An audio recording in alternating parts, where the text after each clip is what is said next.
With a fierce battle cry, Joshua LaFleur spurred his horse forward, drawing his pistol and saber, fighting Florentine as he charged toward the nearest creature. The beast, caught off guard by the sudden attack, barely had time to react before LaFleur was on top of it, his blade flashing in the sunlight. But even as the Choctaw leader rained blows down on the monster, it seemed to shrug the wounds off with terrifying ease. Its hide seemed to be as tough as oak bark. Suddenly, a second creature lunged from the shadows, its massive hand swatting LaFleur's horse on the side of its head with a sickening crunch. LaFleur's horse collapsed to the ground, dead. LaFleur tumbled to the ground, dazed but unbroken, and immediately rolled to his feet to face his attacker. With a roar of defiance, LaFleur emptied his Colt .45 pistol into the beast's chest, just feet away, the rounds tearing through flesh and bone, but surprisingly, barely slowing it down at all. The creature continued advancing, its eyes blazing with a feral hunger.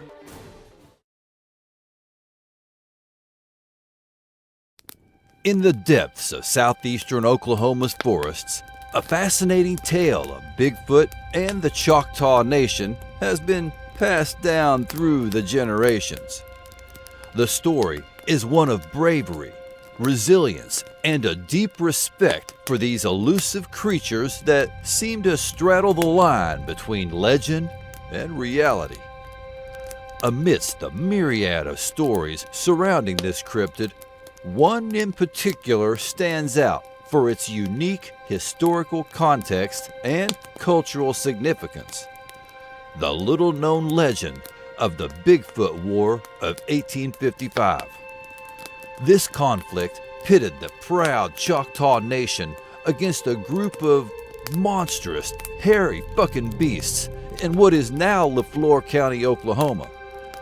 According to the lore, these creatures were terrorizing local communities, and the Choctaw warriors were called upon to confront and defeat them in an epic throwdown of man versus beast. Within the world of cryptozoology, there's no other creature as widely talked about as Sasquatch. The big fucking ape-like wild men have been synonymous with the cryptid world, giving rise to a shitload of tales that range from the somewhat plausible to the completely batshit insane.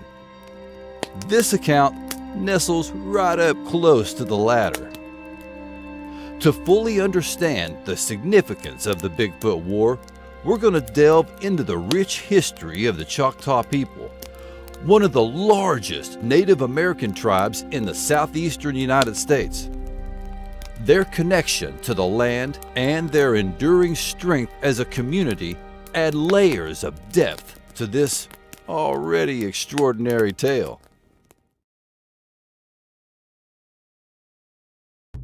To fully appreciate the significance of the Bigfoot War legend, it is essential to understand the rich history and traditions of the Choctaw Nation.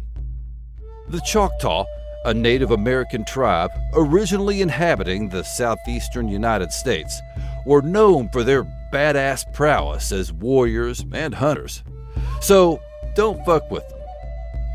Their skills on the battlefield were honed through centuries of intertribal conflicts and later through the participation in colonial-era wars, American Revolutionary War, and later the Civil War. The Choctaw were known for their sophisticated military organization with a well-defined system of ranks and a strong emphasis on discipline and strategy.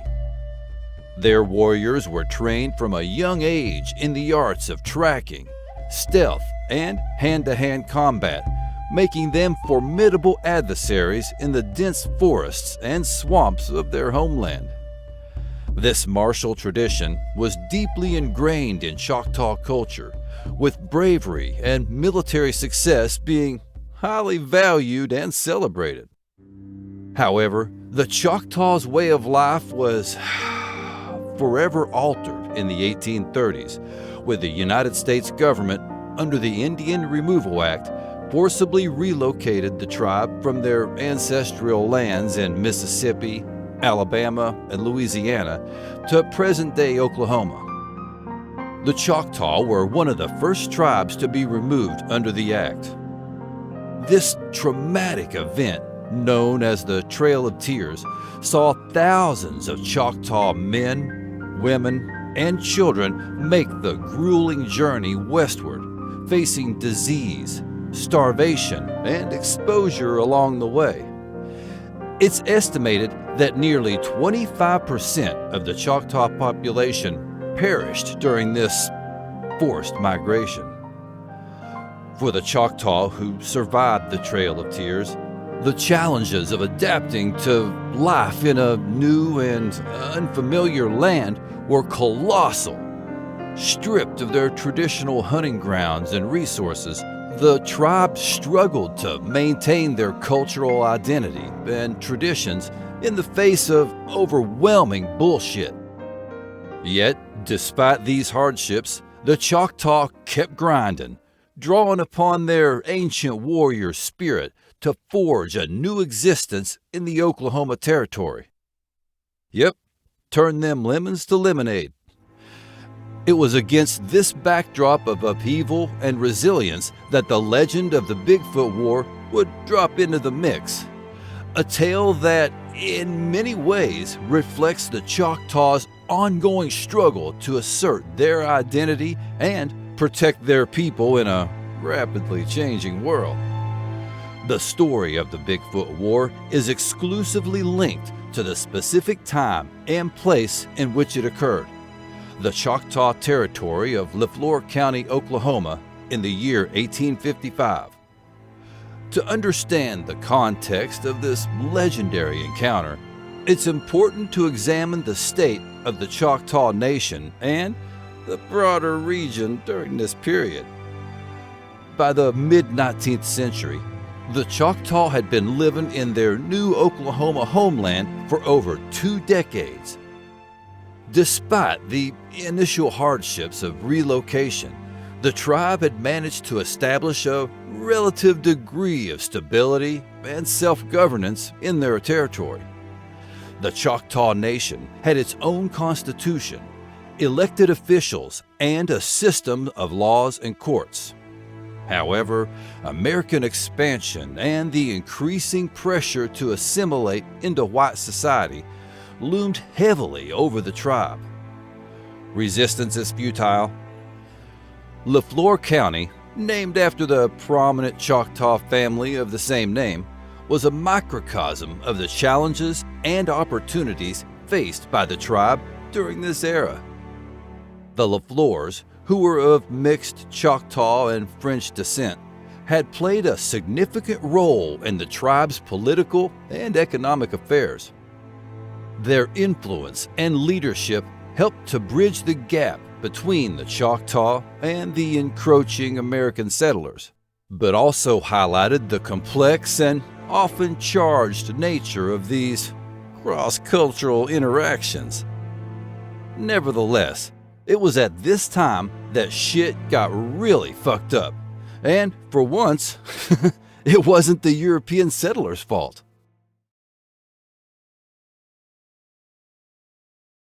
It was in this context of change and uncertainty that mysterious raids on Choctaw settlements and local farms began to go down.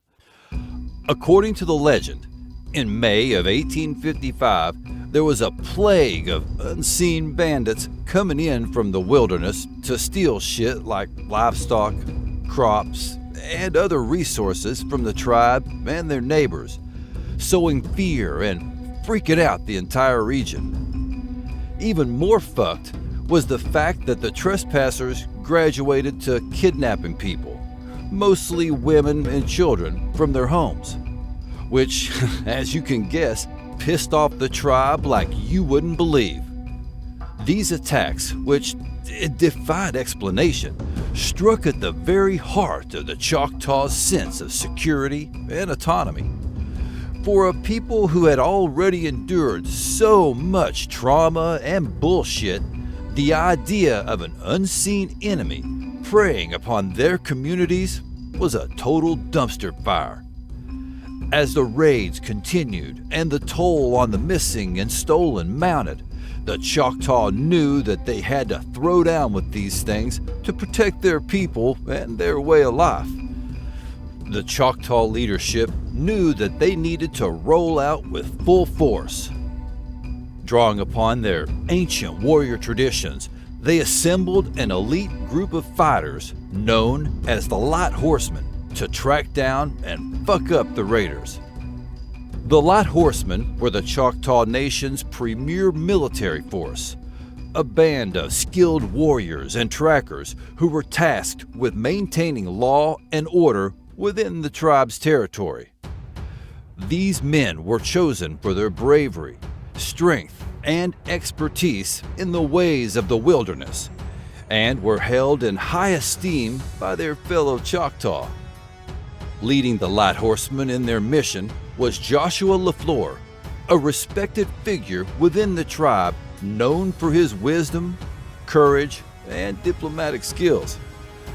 LaFleur, who was of mixed blood, embodied the complex and often conflicting identities of the Choctaw people in the face of American expansion.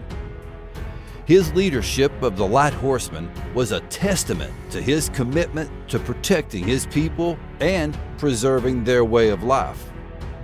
A large part of the Light Horsemen were the legendary Tubby Warriors, a family of 6 giant men known for their incredible size, strength, and fighting prowess. Standing at nearly 7 feet tall and weighing over 300 pounds each, the Tubby clan were a fucking imposing presence on the battlefield and were feared and respected in equal measure by their enemies. Ironically, these huge fuckers were called the Light Horsemen. Just picture 6 of the biggest WWE wrestlers and put them on draft horses. Fully armed with high-powered rifles and pistols and thirsty for vengeance, these menacing, proud warriors no doubt thought that it would be a simple matter of routing some little bitch group of bandits. Yet they were in for quite a bizarre surprise, and that's putting it mildly. Together, this formidable group of warriors set out from the Choctaw capital of Tuskahoma, determined to put an end to the raids and bring the perpetrators to justice. They rode out into the wilderness of the McCurtain County Wilderness area, tracking the elusive enemy. As they ventured deeper into the forest, the Light Horsemen encountered signs of the raiders' presence: abandoned campsites, broken branches, and the occasional large footprint or scrap of cloth. However, the true nature of their foe remained a mystery, hidden somewhere in the dense undergrowth and untamed landscape. Little did the Choctaw warriors know that they were about to face an adversary unlike any they had ever encountered before. One that would test the amount of balls they got, their game, and their take on reality. After about 8 hours of riding non-fucking stop through the blazing hot June sun, they stopped at a spot near the Clover River to rest and eat before continuing on the last leg of their journey. After nearly 14 hours of almost non-stop riding, the men reached the area where the bandits were said to be most active. It took them a while to unbow their legs.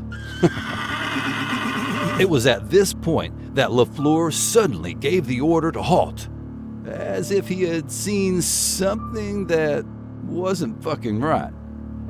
Using a spyglass, LaFleur peered off into the distance as the men rambled amongst themselves and the horses huffed and chuffed.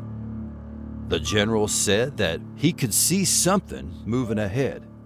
He was confident that it was the enemy. Then he put his spyglass away and gave the order for the warriors to charge. The massive, bloodthirsty warriors must have been quite a sight as they howled and rushed their horses through the trees in a mad dash into battle, weapons drawn and ready to send something to hell. As the light horsemen rode deeper into the wilderness, the signs of their objective's presence grew more ominous. The once vibrant forest seemed to grow quieter with each passing mile, as if even the birds and bugs were aware of some unseen danger lurking in the shadows. Then, without warning, the warriors were assaulted by a stench so overpowering that it nearly knocked them off their horses. The unmistakable odor of death and decay. Their horses began to freak the fuck out, inexplicably bucking, rearing up, and neighing in a massive panic, knocking several of the warriors to the mossy ground, hacking and coughing. Some of the warriors, including the Tubies and LaFleur himself, were able to control their animals and advance past this nauseating wave of rotten shit. Pressing onward, the Choctaw soon found themselves in a small clearing where the source of the horrific smell was immediately obvious. All along the forest floor were the partially devoured remains of dozens of women and children, their bodies twisted and broken in a grotesque fucking spectacle of violence and savagery, drawing a goddamn fog of flies that droned all around. Among the grisly scene, 3 enormous, hair-covered creatures were crouched over the corpses, their muzzles dripping with blood and entrails. The sight of these monstrous beings, which seemed to combine the worst aspects of man and beast, sent a wave of shock and revulsion through the light horsemen. For a moment, even the bravest among them hesitated, struggling to understand the sheer wrongness of the creatures in front of them. But as the initial shock wore off, it was replaced by a burning rage, a primal urge to avenge the innocent and purge the land of this fucking abomination. These giant beasts stood there glaring in their direction, completely unafraid of the tribal warriors. What followed next is just as dramatic and over the top as any action movie out there. Time to grab your popcorn and your nuts. With a fierce battle cry, Joshua LaFleur spurred his horse forward, drawing his pistol and saber, fighting Florentine as he charged toward the nearest creature. The beast, caught off guard by the sudden attack, barely had time to react before LaFleur was on top of it, his blade flashing in the sunlight. But even as the Choctaw leader rained blows down on the monster, it seemed to shrug the wounds off with terrifying ease. Its hide seemed to be as tough as oak bark.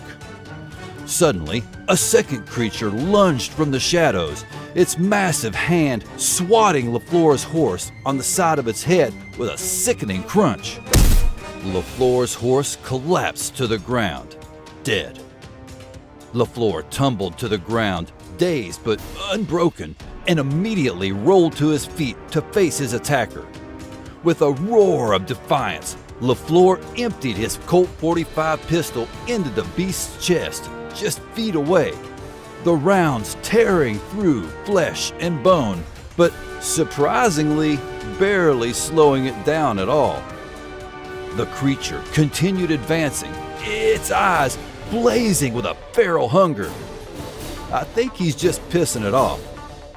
LaFleur dropped his gun and began charging at it with his saber, letting out guttural war cries the whole way. Fuck yeah, he's Ramboing it. No fucks given. After a few slices and stabs, another Bigfoot stepped out of the shadows behind LaFleur. The monster grabbed LaFleur by the head and ripped it clean from his shoulders. All of this had happened in mere seconds, before the to-be warriors even had time to process the whole fucking thing. Upon seeing their general slump to the ground without a head as the vicious, ape-like creature loomed over his carcass, they leveled their .50 caliber Sharps buffalo rifles, basically portable fucking cannons, and launched a devastating volley of bullets at the monster's heads, their shots echoing through the forest like thunder. They poured a relentless barrage of fire into the remaining creatures. Finally, the beast staggered and fell, its massive bulk crashing to the forest floor in a cloud of leaves and blood. One by one, the creatures fell, their bodies riddled with gaping wounds. The last one, severely injured, limped off in a bid to escape. As the Tootie brothers were trying to quickly reload to finish it off, one of the bigger of the brothers dropped his rifle, unsheathed his hunting knife, and jumped on the back of the injured Bigfoot and started plunging his huge knife into its back several times. It slumped to its knees, and he finished it off by cutting its head off in a tit-for-tat reaction. As the echoes of the battle faded, the light horsemen stood in stunned silence, their minds reeling from the sheer next level of horror they had just witnessed. The creatures, whatever they were, had been unlike anything they had ever seen or heard of before. A nightmarish blend of animal savagery and human cunning. And yet, even in death, the beasts seemed to exude an aura of malevolence, as if their very presence was a violation of the natural order. In the aftermath, a few scattered warriors were poised and ready to fuck up the counterattack that would never come. The smell of gun smoke and the stench of dead bodies, feces, and urine lingered all around them. Sounds like they're at a football game. And in the background, that Tooby brother crouched over the hulking beast with blood dripping off his knife and on his hands. The natives then went about the grim work of finding the bodies of at least 19 children and burying them in separate small graves. The bodies of the hulking beasts were unceremoniously burned on a bonfire. As the flames consumed the monster's flesh, the warriors couldn't shake the feeling that they had just brushed against something ancient and seriously jarring. A darkness that had always lurked at the edges of their world, waiting for its chance to strike. It's without a doubt a harrowing, terrifying tale filled with mysteries, monsters, and otherwise bizarre fuckery.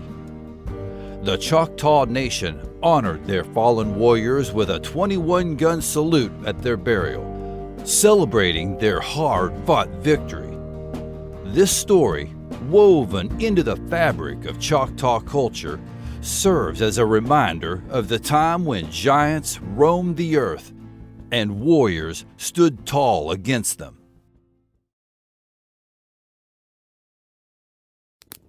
In the days and weeks that followed the fateful battle, the Choctaw Nation was plunged into a state of mourning and unease.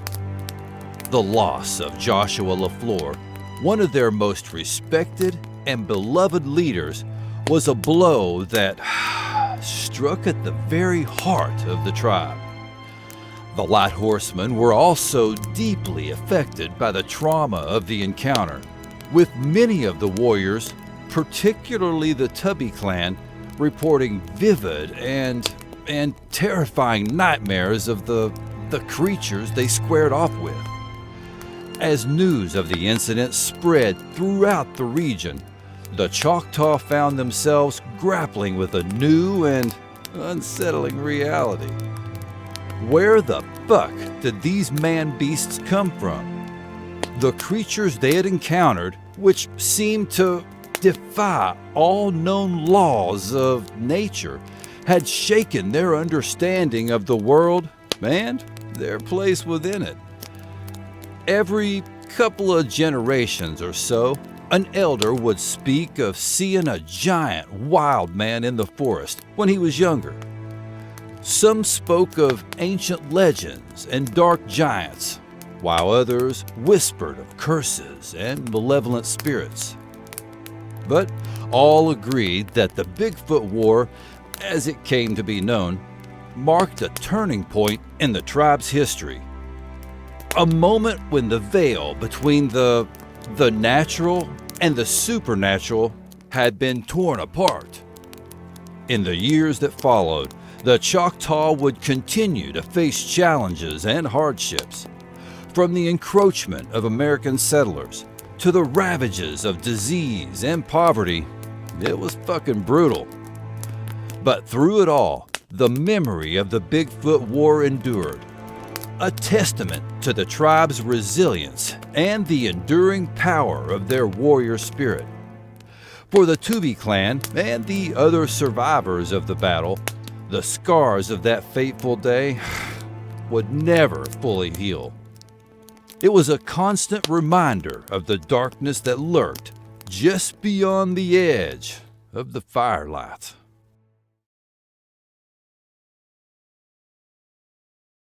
One of the most challenging aspects of investigating the Bigfoot War legend is the lack of concrete historical evidence to support the story. Despite the tale's enduring popularity and cultural significance, there are no known contemporary accounts, official records, or newspaper reports that directly corroborate the events described in the legend. However, this absence of documentation/evidence is not entirely surprising, given the time period and the remote location where shit went down.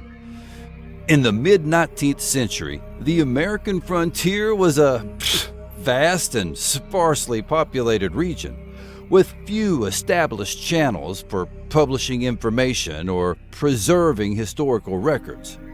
Moreover, the Choctaw Nation, like many American tribes, relied primarily on oral tradition to pass down their history and culture, rather than writing shit down. That was way back in the day when people trusted what their leaders said. The lack of any hard copy evidence doesn't necessarily mean that the Bigfoot War account is entirely bullshit. It's possible that the legend, like many other tales from the American frontier, was inspired by real-life events that were later embellished or distorted through the lens of folklore. I can see that. There were probably only 2 Bigfoot, not 3. One potential clue to the story's accuracy lies in the historical existence of the LaFleur family and the Tubby clan, both of whom are prominently featured in the legend. The LaFleurs, as mentioned earlier, were an influential mixed-blood Choctaw family who played a significant role in the tribe's political and economic affairs during the 19th century. So he and his family were real people who lived in the area. That's been documented. Shit. The fact that the county where everything went down is named after this family shows that they were indeed a prominent presence in the region during this time period. LaFleur did die in 1855, and it was due to a beheading. Some say it was the result of a gang shootout.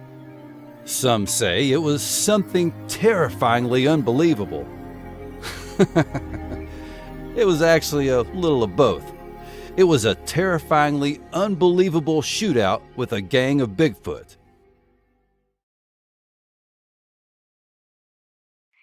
As I wrap up the story of the Bigfoot War of 1855, it's not hard to feel a sense of awe at the wild shit this tale presents. What if the Choctaw Nation really did face off against massive hairy beasts deep in the forests of what is now southeastern Oklahoma? The evidence, though buried in history and folklore, hints at something more than just legend. The story of the Bigfoot War isn't a bullshit tale. It's a compelling piece of the puzzle that alludes to the proof of the existence of Sasquatch. The account of Joshua LaFleur's untimely death, beheaded during his battle with this group of Bigfoot, adds a chilling reality to the story. The Choctaw Light Horsemen were tasked with upholding the law in a rugged, dangerous land, and they were known to be badasses. The idea that even they could have met their match against these fucking monsters suggests that something ridiculously huge was at play. Could it be that the Choctaw warriors encountered a creature or group of creatures that we now call Bigfoot? This story provides historical context for the Sasquatch phenomenon, showing that sightings and encounters didn't start with modern times. They've been happening for centuries. Native American tribes, like the Choctaw, had a deep understanding of the land and its mysteries. And their oral traditions, also known as historical records, often spoke of encounters with unseen forces and beings that don't fit neatly into modern scientific categories. The Bigfoot War of 1855 could be one of the earliest explanations of a Bigfoot encounter. What's remarkable is how this story has stuck around. Even now, the forests of eastern Oklahoma are a hot spot for Bigfoot sightings. And people continue to report strange encounters with large, hairy, bipedal creatures in national parks and forests. The legend of the Bigfoot War has become a cornerstone in the cryptozoological world, influencing how we think about these elusive creatures and their interactions with humans. As we delve deeper into shit shows like this, we're reminded that mysteries still remain, waiting to be uncovered. The Bigfoot War of 1855 stands as a fucking testament to the enduring reality of these creatures, hidden, but very much alive in the dark corners of the wilderness. If you vibed with this video, don't forget to tap that like button and subscribe. That way you won't miss out on more of my strangeness. Plus, I really appreciate it. I've also got some kick-fucking-ass merch. The link's in the description. I've got Scarinator t-shirts and tanks, Stay Creepy mugs, t-shirts, stickers, and all kinds of badass stuff. Oh, hell yeah. Until next time, y'all keep it real, keep it chill, and stay creepy! Catch you on the flip. Thank you for watching and listening until the very end. You kick total ass.